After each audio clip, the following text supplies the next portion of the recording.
Hello, I'm Annabelle Gonzalez, non-resident senior fellow at the Peterson Institute for International Economics. And I am very pleased to welcome you to TradeWinds, our virtual event series where we discuss the future of global trade and investment in a changing landscape with leading policymakers and experts from across the world. Thank you very much for being here with us. Today is a very special episode for me, maybe a bit nostalgic. As has been reported, I'm honored to assume the position of Deputy Director General at the World Trade Organization in the upcoming weeks. So this is my first farewell episode of TradeWinds. Over the course of 1 year, we have had a set of great speakers addressing the most pressing global and regional trade challenges with an audience that comes from 110 countries worldwide, from the United States to Antigua and Barbuda, from Switzerland and France to Bangladesh, China, Nigeria, and more. I am very grateful to all of you for your continued participation in TradeWinds, as well as to my wonderful colleagues at the Peterson Institute for their continued guidance and support to the series. Stay tuned for more information from the Peterson Institute, and from my part, I hope to see you in the WTO. So this is our 9th episode this year, the 23rd episode altogether, and we will discuss today: poor countries need trade to recover from the pandemic. How can global cooperation help? A topic that is critical for sure for developing countries, but also for the world as a whole, as shrinking middle classes reduce opportunities for workers and companies across nations. I am delighted to be joined today by two outstanding experts on trade and development. Let me first introduce Marielka Pangestu, who is Managing Director of Development Policy and Partnerships at the World Bank. In this role, she provides leadership and oversees the institution's research and data group, global practices groups, and the external and corporate relations function. Mari joined the bank with exceptional policy and management experience, having served as Indonesia's Minister of Trade from 2004 to 2009, when I met her, and as Minister of Creative Economy from 2011 to 2014. Mari is highly regarded as an international expert on a range of global issues and has had a vast experience of over 30 years in academia, international organizations, and government in Indonesia, working in international trade, investment, and development. Mari is joined by Carlos Primo Braga, who is a adjunct professor at the Dom Cabral Foundation in Brazil. Over the period 2012 to 2015, he was professor of international political economy at IMD Business School in Lausanne and director of the Evian Group. Before joining IMD, Carlos had a distinguished and remarkable career at the World Bank. He was the bank's special representative and director for Europe. He was also director, economic policy and debt, and in 2010, he was the acting vice president and corporate secretary of the World Bank Group and acting executive secretary of the IMF World Bank Development Committee. Carlos has written and lectured extensively on all sorts of trade issues, including the multilateral trading system, globalization, services trade, foreign direct investment, and many other topics. I am privileged myself to have been Carlos' co-author on a couple of recent T20 policy briefs. So welcome to both of you, and thank you very much for being here with us at TradeWinds. I will turn to Mari and Carlos in a moment. For you in the audience, please to submit your questions using the Q&A feature in the platform, and we'll try to get to as many of them as possible. Developing countries from India to Mexico and Brazil try to bring the pandemic under control. Poverty, food insecurity, and joblessness continue to rise. The World Bank estimates that COVID-19 has pushed some 120 million people into extreme poverty over the last year in mostly low and middle income countries. The World Food Programme estimates that the number of people without sufficient food in the 35 countries it works has grown in the past year by 111 million more people. Millions of jobs have been lost, with informality increasing, and limited fiscal space constrains the ability of many governments to mitigate these impacts. To recover from the pandemic and its economic fallout, poor nations will need to trade more and to increase their participation in global value chains. In the past, countries from Vietnam to Mauritius have leveraged trade to increase the number and quality of jobs, stimulate economic growth, and drive productivity increases. In the current context, protectionist sentiment, nationalist policies, and trade confrontations risk diminishing these commercial opportunities. And this is not only a poor country story. Before the pandemic, a new middle class comprised of households with an income level comparable to that of households in advanced economies was readily buying products and services from across the world. So, as I was mentioning, shrinking middle classes in developing nations means reduced export opportunities for workers and companies in the advanced world. Global cooperation to reduce trade frictions, open markets, and strengthen predictability and security is needed more than ever, with a revised WTO as a key element in supporting countries at all levels of development as they recover and build better. So let me now turn over to you, Mari. From your position as a key leader of the World Bank, what do you see as the role of trade in helping developing economies recover from the pandemic? And in particular, what is the World Bank currently doing to support increased trade and investment opportunities in poor countries? Welcome, Mari. Thanks, Annabelle. It's good to be on this on your show, and I'm glad to participate. Let me just preface my remarks by saying, you know, the World Bank obviously tries to look very much at the what needs to be done, and then help countries in the how. And in the how, it is about giving advice, designing policies, technical assistance, and financing. So I just wanted to preface it with that. So I will always say, okay, what needs to be done, and then what we are helping countries in the how. So I think before we talk about recovery, let's just talk about the current situation, because, you know, in many discussions we're having is that, oh, we are not really in recovery yet. We're still in trying to deal with the pandemic. So in this situation, I think, and what was the role of trade there? I think the first issue, which is still prevalent amongst us, is the pandemic reminded us of the issue of export restrictions on food, on medical supplies, and now on vaccines. And the poorest countries are very import dependent. And so any export restriction has a huge spike in price and access issue. So I think the World Bank, amongst with the WTO and other international organizations, have been advocating for discipline in the use of these measures and coming up with these principles of that it has to be measured, time-bound, targeted, and transparent. And I think there has been positive outcome from this global cooperation, that at least it's calmed down, it's measured. But the big issue right now is vaccines, as we know.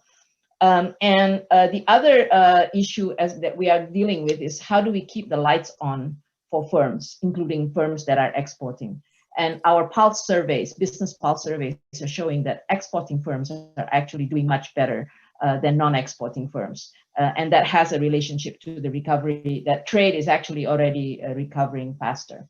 And so how do we give trade financing? How do we give trade support and also support to firms so that they can continue to work and produce? The IFC is providing $10 billion worth of trade financing and working capital, and working especially with SMEs and women-led businesses, for instance. Now let's ask the question, okay, we are sort of going into recovery mode now, and trade is key in recovery, as you said just then in your introduction, and creation of jobs and so on. I don't think anybody is going to dispute that. But and we have seen the recovery in trade. Since October and December, actually, trade is 8% higher than the year before.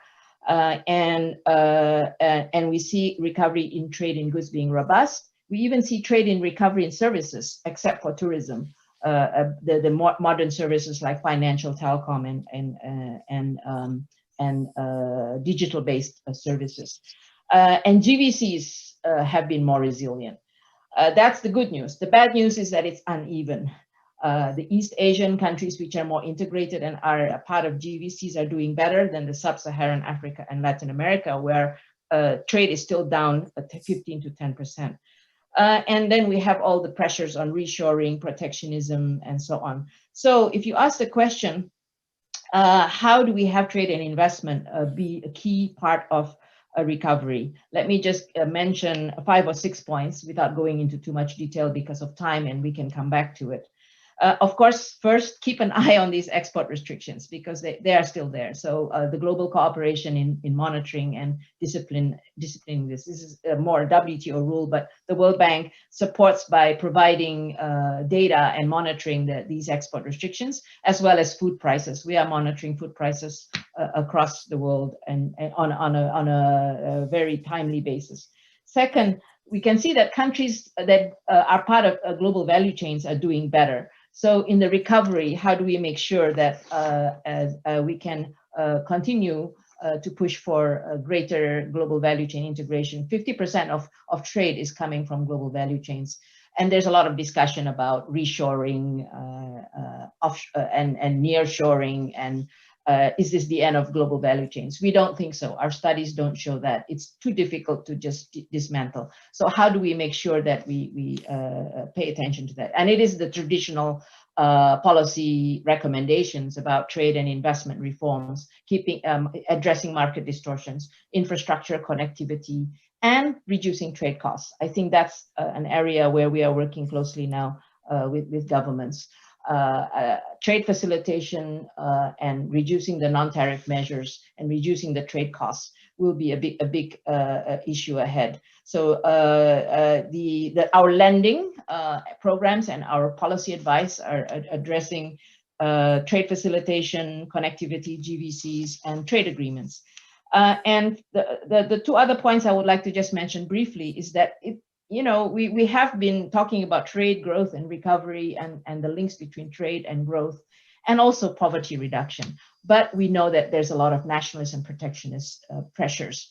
And it is about how the gains of trade should be more equally distributed. So the inclusive policies and the complementary policies that must be there to ensure the broader gains from trade. And we just released a report on this, on the distribution of gains from trade, which talks a lot about this. And it is about the complementary policies that are needed to reduce trade costs and ensure labor mobility, for instance.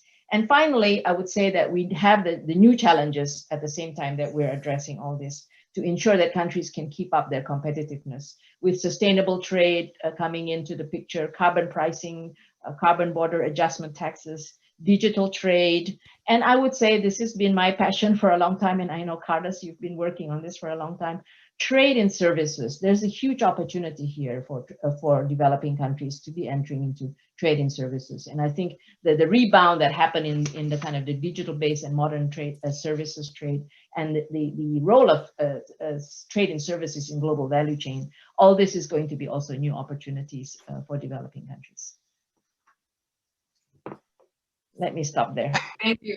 Thank you very much, Marty, for your remarks. You touch upon some very important issues, and we will come to them during our questions. Carlos, now let me move over to you. In your long experience working with developing nations, what are the challenges and opportunities that you see that these countries face as they seek to trade more in the post-pandemic world? Over to you. Thank you, Annabelle. Well, Mari made my life much easier because she addressed many of the points that I was going to address. Actually, my first reaction was just to say I wrote her speech and then we could go for the Q&A. But let me add a few points. Actually, it's quite interesting that the 3 of us are here in a panel. As I was talking with Mari before we started this event, almost 8 years ago, we had a panel in Lausanne when I was at IMD for the candidates to the position of WTO DG, and both you, Annabelle, and Mari were there.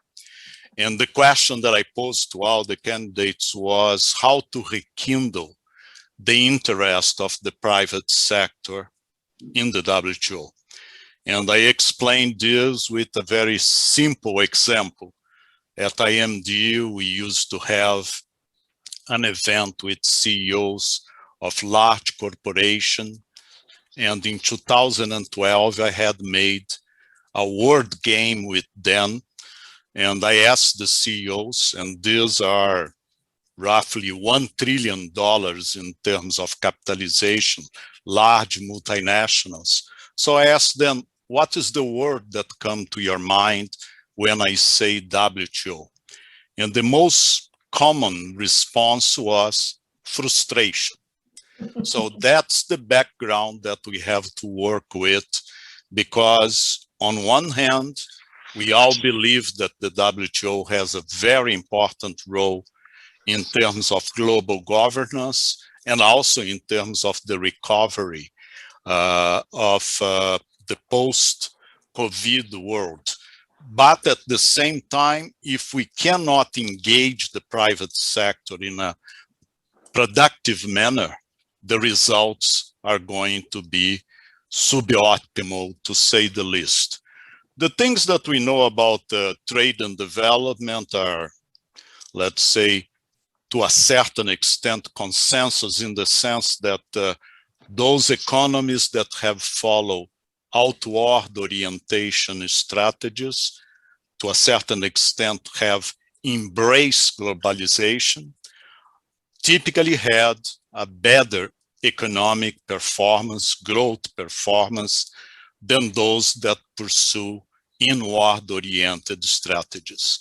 Actually, in 2008, the Growth Commission, that was supported by the World Bank and had Michael Spence, Nobel Prize of Economics, as its chair, and also had Ngozi as one of the participants, pointed out that growth of 7% a year, sustained over 25 years, was unheard of before the later half of the 20th century. It's possible only because the world economy is now more open and integrated. The 13 economies that were able to accomplish sustained growth of more than 7% per year over a period of 25 years or so, most of them had outward-oriented strategies. But things are a little bit more complicated. The country where I come from, Brazil, actually was the second fastest growing economy in the world between 1950 and 1980, and it pursued an import substitution industrialization strategy. Of course, if you have a large market, if you have natural resource, you can do this with moderate success for a while, but you create distortions in the economy over time. And what we know is that the same economies, particularly if we compare East Asian economies with Latin American, Caribbean economies, typically East Asian economies, which were more outward oriented, had a much better performance over time. And even when Latin American countries, beginning in the 1990s, adopted more and more liberal trade policies, their performance was not as dramatic as we had observed in the case of East Asian economies. Maybe because the distortions created during the import substitution industrialization made the political economy of trade liberalization much more complicated. But going to your questions in terms of what are the challenges and opportunities at this point in time of growth in trade, we are seeing already, and I'm using here WTO numbers and forecasts. I like very much what John Kenneth Galbraith used to say, that economists only do economic forecasting to give credibility to astrology. But in any case, the numbers that we have suggest that the world economy and trade are already experienced a significant pickup over the last trimester or so. So the situation with merchandise trade was not as bad as we fear in the beginning, in the second trimester of 2020, but there is obvious, clear indications of recovery. So this, and particularly the fact that for commodity exporting countries, the terms of trade seem quite good at this point in time, are good news. But for many developing countries, it's the other side of the coin, to the extent they are commodity importers. India is a good example in this context. So the benefits of trade expansion are well known, be it from the point of view of consumers, be it access to knowledge, be it greater productivity. If there is one thing that we can document very clearly, is that countries that have embraced globalization typically have achieved higher numbers in terms of productivity over time on a sustained base than those that are inward-oriented. And as Paul Krugman used to say, productivity is not everything in life, but in the long term is almost everything, because it's going to be exactly the basis for growth of these economies. But it's not a silver bullet. I always like to compare Mexico and Brazil, because these are two large Latin American economies, one that beginning in 1986, when it joined the GATT, and later on with NAFTA, it became much more open to international trade. And Brazil, although we also had here some episodes of trade liberalization, remained a more closed economy. If you look, however, what happened in terms of productivity in these two economies, you are going to notice that both have a dismal performance in terms of total factor productivity, meaning the returns to capital and labor vis-a-vis the economy as a whole.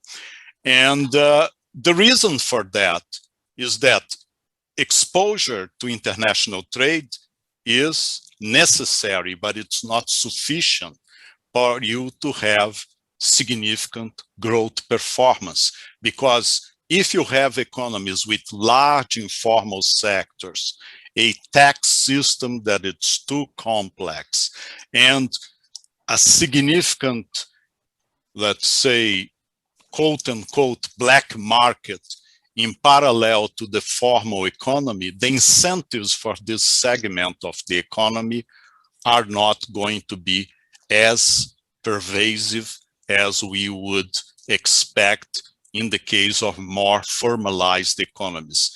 So this is to say that yes, outward orientation is the way to go and will continue to be the way to go, but unless the countries also implement the proper reforms in terms of creating the right set of incentives for economic activities in the economy, the impact is going to be more limited.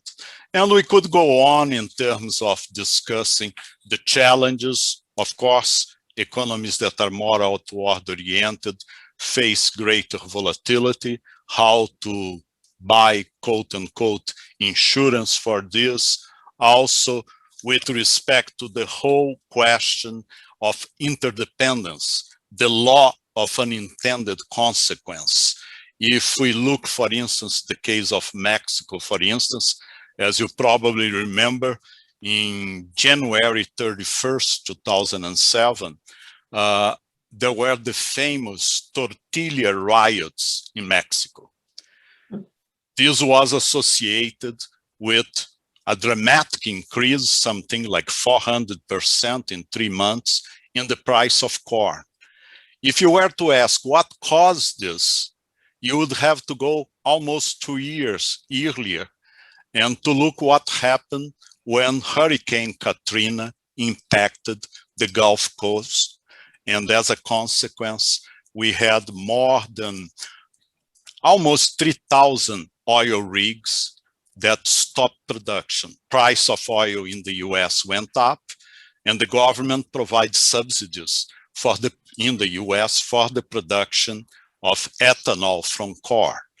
Now, if you add to this NAFTA and the fact that the market for corn in Mexico had become much more concentrated, all of this led to the kind of results that we saw in 2007. This is to say, interdependence creates, of course, some challenge, but the way to go is exactly how to build resilience. But in building resilience, you should not go all the way and to forget the importance about efficiency. As Mari pointed out, the World Bank in the past, and continues to be the case today, from what I just understood from her intervention, paid a lot of attention to the question of ancillary policies to help with the adjustment that inevitably happen when you are involved in international trade. So this is just to say that I'm optimistic about international trade performance in 2021. It's obvious that we continue to be dominated by the implications of the pandemic, and international cooperation in this context is fundamental. And the WTO has a very important role to play in this context. Thank you. Thank you. Thank you very much, Carlos. We have a couple of important questions from our audience that relate to some of the points that both you, Carlos, and Mari were making. But before going there, I want to come back to both of you, because you both talk about the importance of global value chains, outwardness orientation. And Mari, you said that based on the evidence that the World Bank has, global value chains are not disappearing. So I want to come back and ask you, what future trends will reshape global value chains in a post-pandemic world, and how will this impact the opportunities for poor countries to benefit from the gains of trade? So Mari. Yes, thanks, Annabelle. As you know, we had the WDR in 2020 on global value chains, and we continue our work on global value chains. And because of the pandemic and the calls for reshoring, nearshoring, and the balance and the issue of resilience that Carlos mentioned, what does the world look like? And this is all in the discussions also when we hear about export bans and the need to have critical manufacturing of medicines or critical supplies in country. It's part of that whole discussion. And I think our work, our studies, including, when we had previous crises like the Fukushima crisis, the answer is not onshoring. That's like putting all your eggs in one basket, in the domestic basket. And that actually increases the risk. So a better strategy is diversification and reducing the dependency on any one or few suppliers. And that's exactly what happened after the Fukushima disaster. Japan chose a few other locations to diversify their supply chain. But the usual analysis shows that they went to the countries that had the right trade and investment environment, the infrastructure, the human capital, and the logistics and so on. So those lessons are still very relevant. And our research, we've been talking to multinational companies and just trying to get a gauge of what they're thinking. And basically, you don't see them doing mass relocation. They are thinking about how to diversify sources of inputs, or in some cases, relocate. But it's limited because it will just cost too much. And undoing these very complex trade and supply chains is not going to be like you could do it overnight. It would take time. Because in many cases, they're also serving the domestic or regional market. and they already have a built out relationship with the suppliers and the input producers and so on. So what will probably happen is some minimal, there will be diversification. And if you put China in the picture, which is, from an East Asia perspective, even before the pandemic, because of the trade tensions and also because of rising costs in China, there was already this diversification happening. Like Japan had an China plus one strategy. And then our surveys of US and EU multinationals in this survey also said that they were not likely to relocate from China, but that they would choose new locations to serve regional markets. So I think I do believe that there may be some nearshoring happening with sensitive sectors and because of government policies to subsidize this. But I don't think there's going to be a radical change. We don't think that there's going to be radical change in the global value chains. But what we need to do is, of course, boost inclusive and sustainable growth and create better jobs and reduce poverty within this global value chain strategy. And as I said earlier, the key is still trade and investment reforms, improve connectivity, and one important issue, and this is where global cooperation is important, predictable policies. And to Carlos's earlier point about private sector, the U.S. China trade tensions did create so much uncertainty, but because they were not sure where it was going, actually no significant decisions were made. So I think putting back the issue of trade disputes, trade issues back to the multilateral trading system, hopefully will increase predictability. And I think the other important driver that's coming up is the social and environmental protection issues within the global value chains. And this is coming. As we know, carbon pricing will become more of an issue. And this will be affecting all types of exports. You can talk about agriculture, you can talk about mining.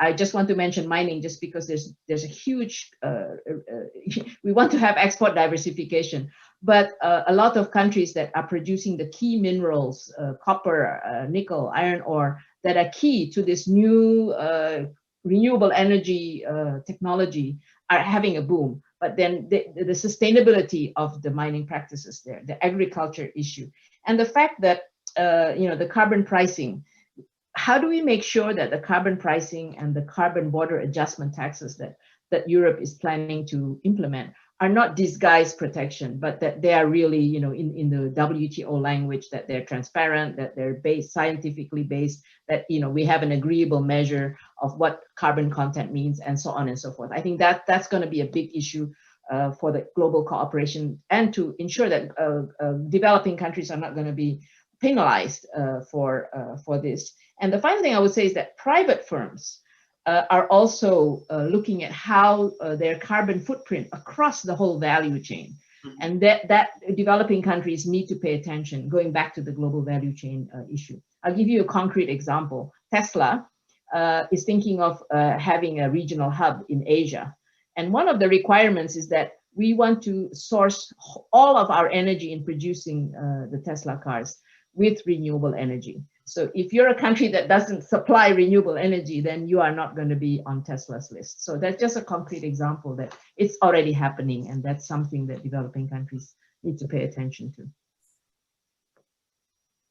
Thank you very much, Maria. I think fascinating comments. That GVCs are here to stay, but a number of drivers are changing the way different priorities within GVCs. And I just want to make the point that we have also seen in the course of the pandemic that despite the initial disruptions, actually global value chains continue to operate and actually serve people across the world. So this is a very important point.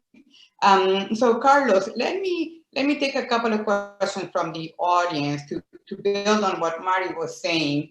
So we have Donna de Bermecker, who asked, how can we encourage companies in developed countries to come to non-traditional markets like Sub-Saharan Africa and Latin America? Mari was saying that recovery is actually happening faster in Asia, among others, because these countries are very well connected to global value chains. But that's not necessarily the case in Africa, as we know, in Latin America. We also have a question from Thomas Roche, who says many developing countries' weaknesses, in particular in Latin America, are homemade. Advanced countries should help strengthening institutions and standards to improve global competitiveness.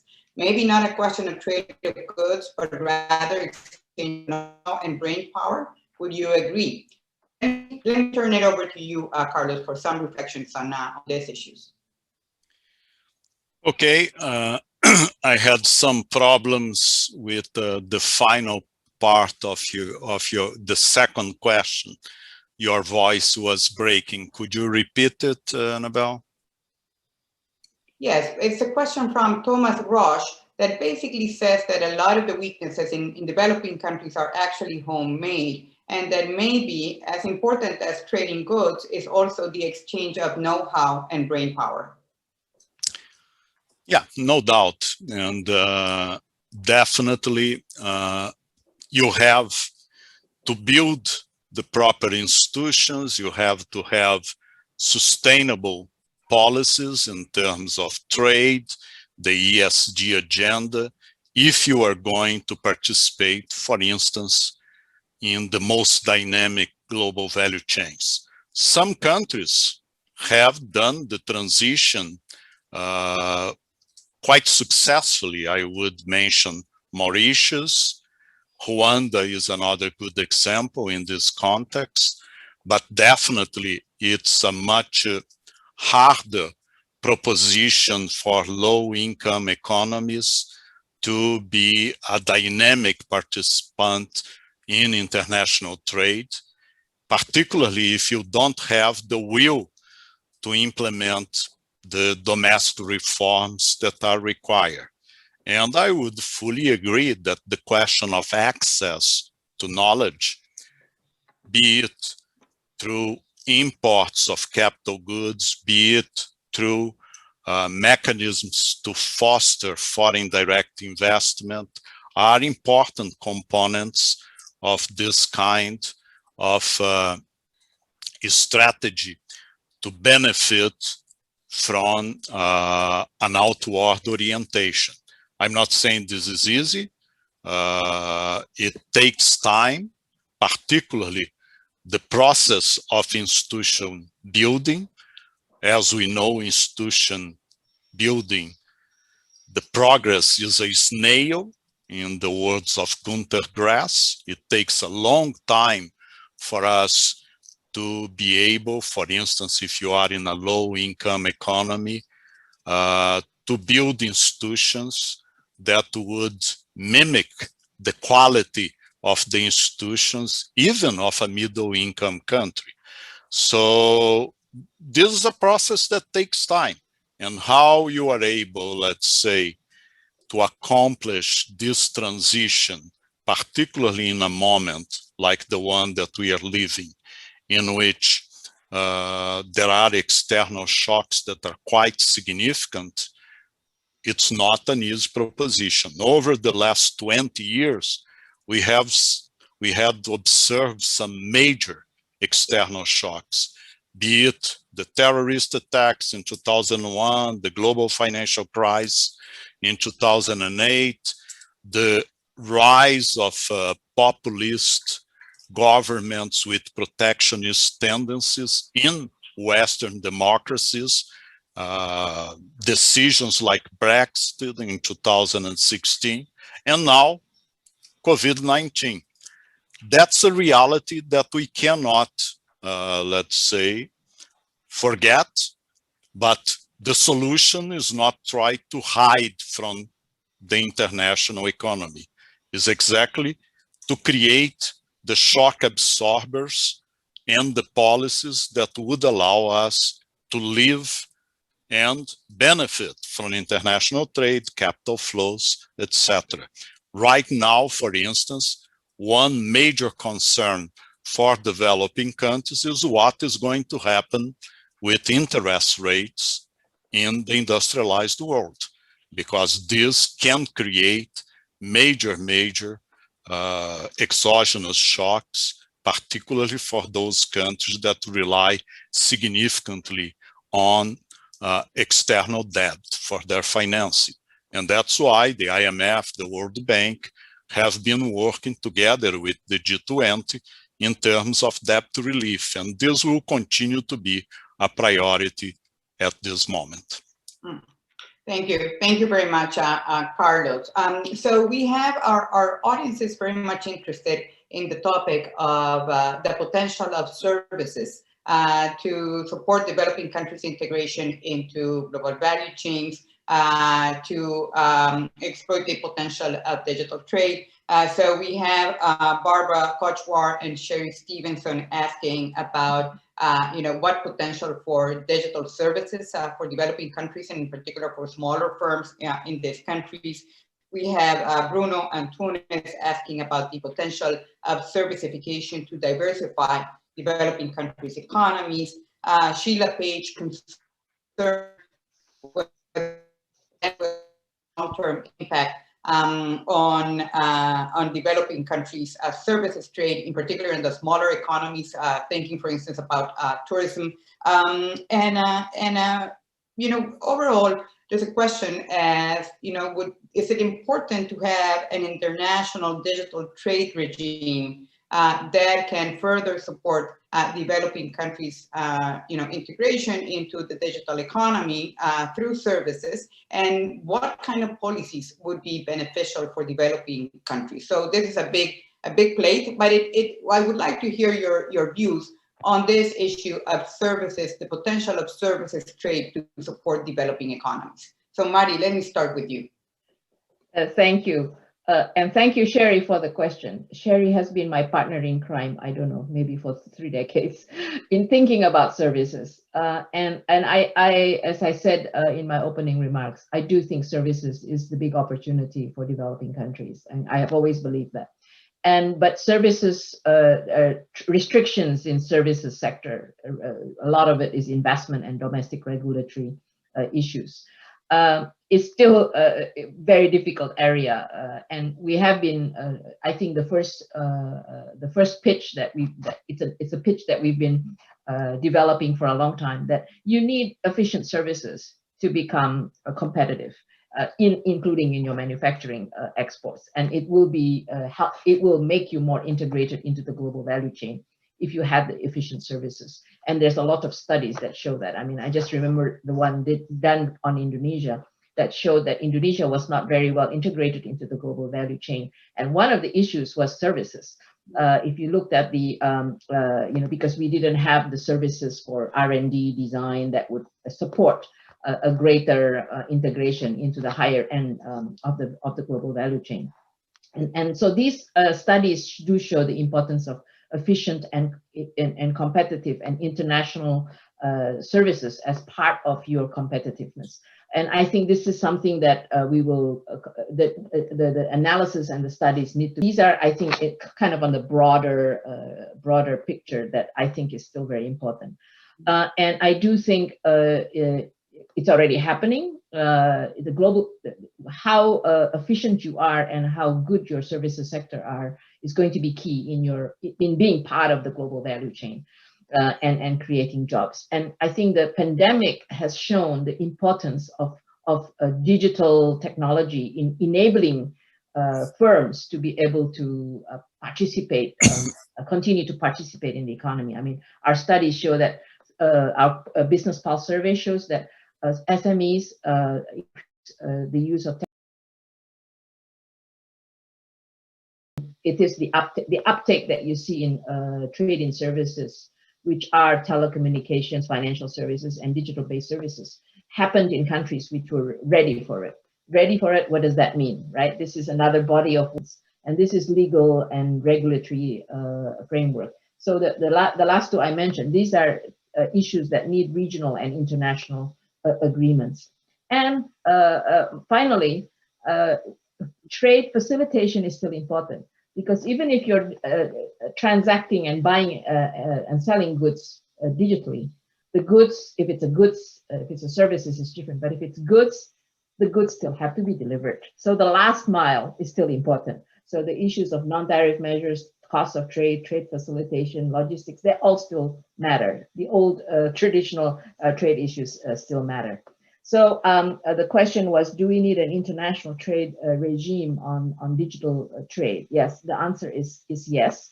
And it's, we already have the WTO negotiation on the rules part of the e-commerce. I think that's a plurilateral agreement, and it includes the US and China in there, and many, many developing countries. And we've been encouraging developing countries, it's better for you to be in those negotiations.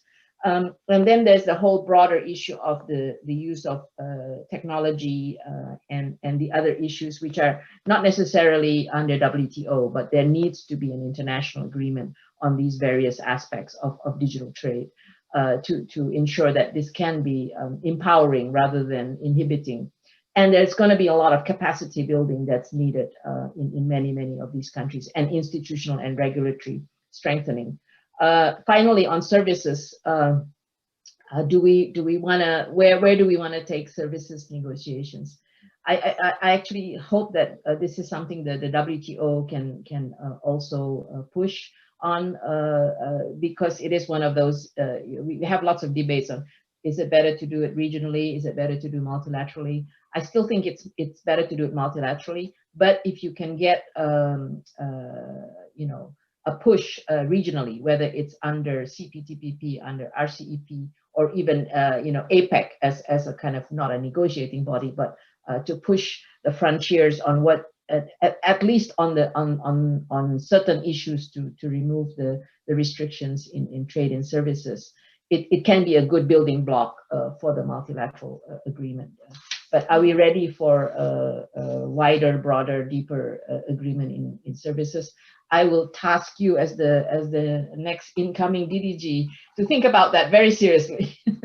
Thank you very much, Mari. I'll take that as part of my homework when I move to Geneva. But very thoughtful comments on the role of trading services and how services continue to evolve, and how is it really that developing countries can take advantage of all of this, including on the digital front, and the role of the WTO there.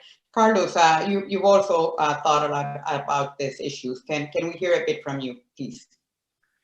Yeah, no, the points that Mari just made are exactly right. I mean, the reasons that we have such a dynamism from global value chains is very closely related to the progress in information technology.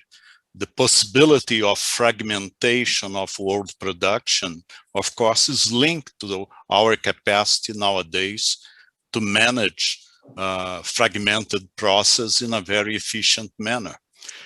Now, it's also true that when we talk about the evolution of digital trade in general, on one hand, the pandemic has accelerated this process. If we look, for instance, e-commerce in the United States was growing more or less 1% per year in terms of retail sales till the pandemic.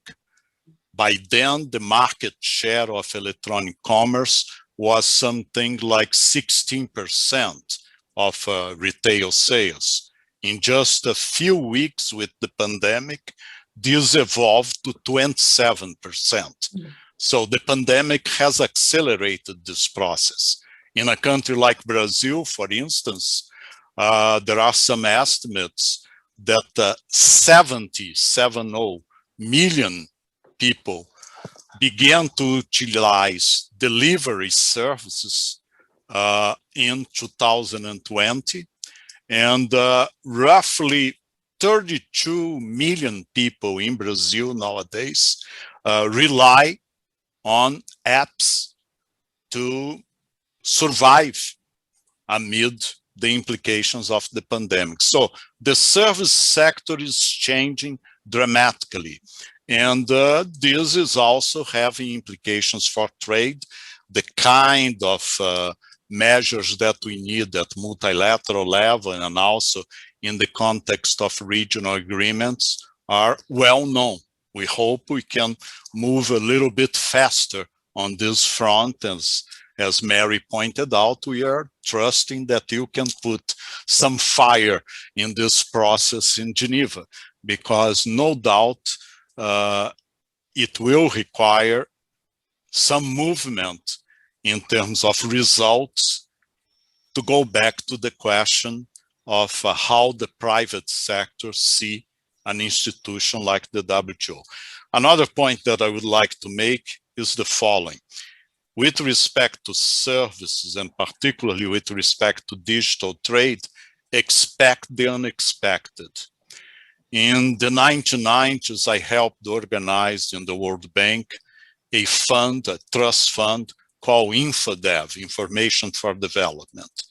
And this fund that had both companies like Motorola, IBM, Telecom Italia, and governments, donor countries, and also countries like Brazil, Colombia, that contributed to fund initiatives around the world, particularly in support of pilot projects with respect to the internet. One of the projects that we had was about how to teach least developed countries to use electronic commerce. And a Canadian company was the winner of a bidding procedure to prepare a kind of book on how to do this.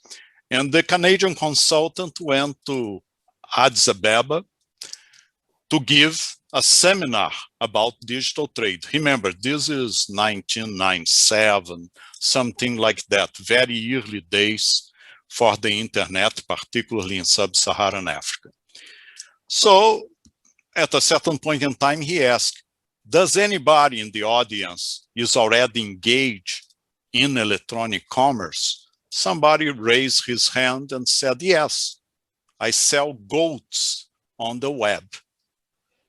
And he asked, how come? And the gentleman explained, well, there is a big Ethiopian diaspora, particularly in the US and Canada. So we have over there a system, a platform that the diaspora can order in this platform because the immigrants have access to credit cards, etc., to buy goats and deliver to their families in Ethiopia. So this was a surprise, interesting.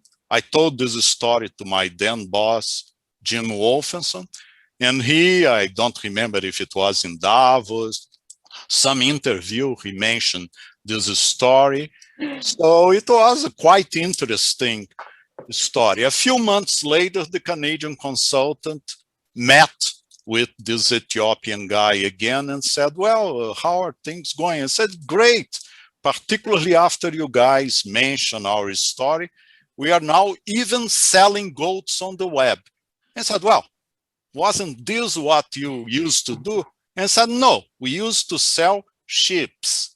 But since you guys told that we sold goats, a demand for selling or for delivering goats appear. So this is the kind of thing that you never expect. So we promoted the e-commerce with goats and sheep in Ethiopia in this case. Yes, that's fascinating, but I think it shows the power of services in a very concrete manner. So both of you have put a challenging task on my desk. So before we leave, as I know both of you are great WTO experts, I want to ask you, what if you were to mention one reform that the WTO would need to undertake to improve its capabilities to support trade for development, what would you say that reform should be? Marty? Well, I should leave it to you as the incoming DDG, but I still, let me give you two, because I think the dispute settlement is, making sure that we get back to business on the dispute settlement is very, very important, because I do think that that is one of the real big benefits for developing countries, because it enables a developing country to take on an advanced country, if you like, if there is unfair trade practices rather than bilaterally. I believe that for me has been always one of the big advantages of the WTO for developing countries. Secondly, I think we want the WTO to be relevant. So where do we, when you talk about WTO reforms, I think it has to be a combination of addressing the existing issues. And I would say subsidies is still a big issue for us as developing countries. Subsidies, things like subsidies can only be dealt with multilaterally. They can't be done regionally. That's why I emphasize it. And so you can start with the existing ones that are on the table already, fisheries and agriculture, and then maybe move on to industrial subsidies. And I think those would be important areas. And then there are the new areas like e-commerce and sustainable trade. And we want to make sure that developing countries can benefit from these and not be left behind. So aid for trade aspects and having coherence around that, and that World Bank and many others are involved in this, I think will be another important balance when we are talking about trade issues in the global context. All right, thank you very much. Points well taken, Mari. Carlos, your views? Well, I fully agree that the revival, so to say, of the dispute settlement body procedures is fundamental, and this has a lot to do with the current crisis in the appellate body.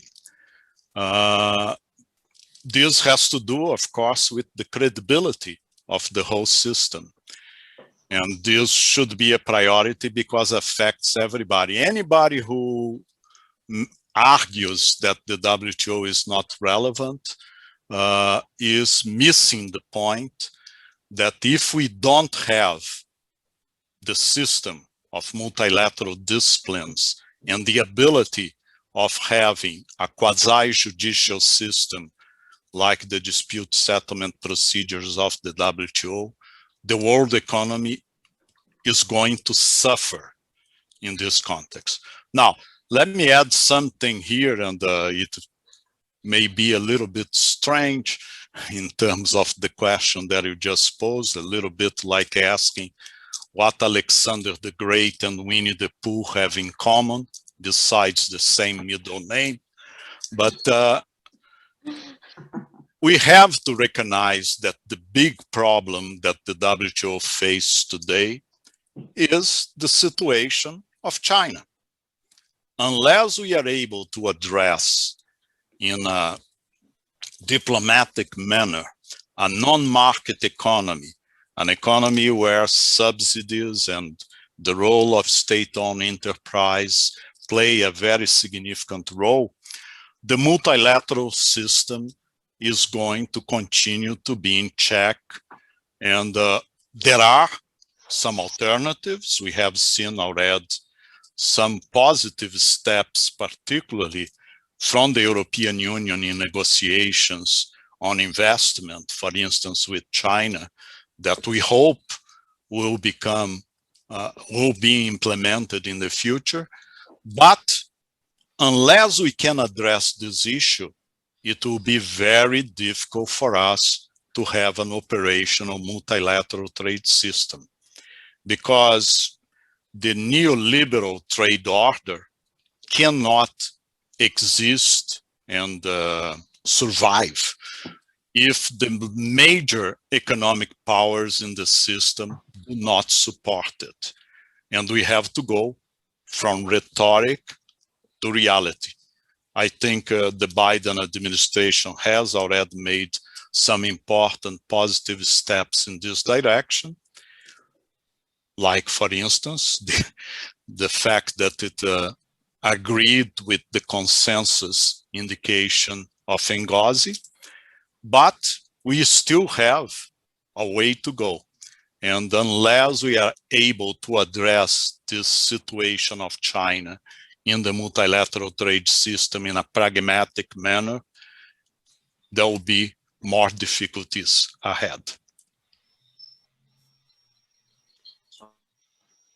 Thank you very much to both of you, Mari Pangestu and Carlos Primo Braga, for a great conversation on how can global trade cooperation help poor countries to recover from the pandemic.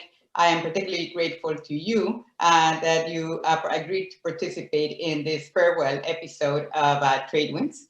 Also, a very special thanks to Adam Posen, Steve Weisman, and all my colleagues at the Peterson Institute for their outstanding support for Trade Winds and for myself.